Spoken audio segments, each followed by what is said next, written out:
Miren qué belleza de fogata.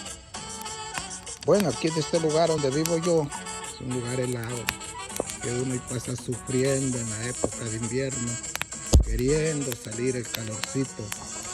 Y cuando ya viene la primavera, por ejemplo ahorita, se disfruta mucho, bien sabroso el clima, agradable, bien fresco y bonito porque la tierra empieza a producir las flores y es la mejor época del año.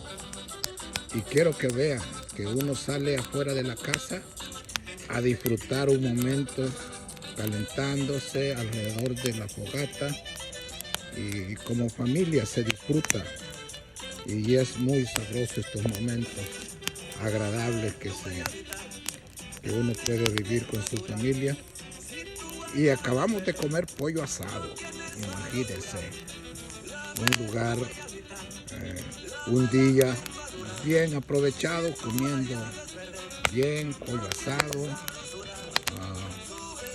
unas tortillas tostadas y luego para terminar el día calentándose en esta fogata. Muy bonito.